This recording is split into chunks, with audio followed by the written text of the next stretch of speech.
ಗುರುಜಿ, ಈಗ ದಿನ ಭವಿಷ್ಯವನ್ನ ತಿಳಿಸ್ಕೊಡೋಣ ಮೇಷರಾಶಿಯಿಂದ. ಖಂಡಿತಮ್ಮ. ಇನ್ನು ಮೇಷರಾಶಿ. ಮೇಷರಾಶಿಯಲ್ಲಿರ್ತಕ್ಕಂಥವರು ರಾಶಿ ನಕ್ಷತ್ರಚಾರ ಪ್ರಕಾರ ಇವತ್ತಿನ ಜವಾಬ್ದಾರಿಯುತವಾದಂಥ ಕೆಲಸಗಳನ್ನು ಶ್ರದ್ಧೆಯಿಂದ ಮಾಡಬೇಕು.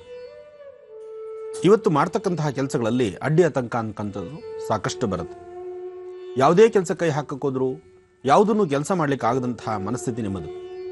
ಆದರೆ ಕೆಲಸವನ್ನು ಜವಾಬ್ದಾರಿತ್ವ ಮಾಡಲೇಬೇಕು. ಇಷ್ಟಾರ್ಥವನ್ನು ಸಿದ್ಧಿಸ್ಕೊಳ್ಬೇಕಾದ್ರೆ ಅಥವಾ ನಿಮ್ಮ ಕೆಲಸಗಳಲ್ಲಿ ಯಶಸ್ಸನ್ನು ಕಾಣಬೇಕಾದ್ರೆ ತಾವು ಮಾಡ್ತಕ್ಕಂತಹ ಕೆಲಸ ಕಾರ್ಯಗಳನ್ನು ಜವಾಬ್ದಾರಿತ್ವವಾಗಿ ನಡೆದರೆ ಮಾತ್ರವೇ ಕಾರ್ಯಸಿದ್ಧಿ ಆಗುವಂಥದ್ದು.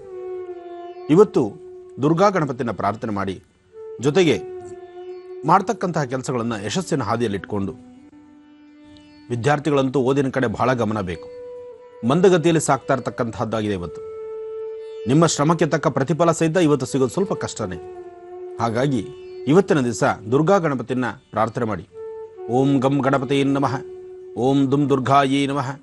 ಗಣಪತಿ ದುರ್ಗಾ ಈ ಎರಡನ್ನೂ ಪ್ರಾರ್ಥನೆ ಮಾಡೋದ್ರಿಂದ ಸ್ವಲ್ಪ ಮಟ್ಟಿಗೆ ನೆಮ್ಮದಿ ಕಾಣ್ತೀರಿ, ಬರ್ತಕ್ಕಂಥ ಸಮಸ್ಯೆಗಳಿಂದ ಮುಕ್ತರಾಗ್ತೀರಿ.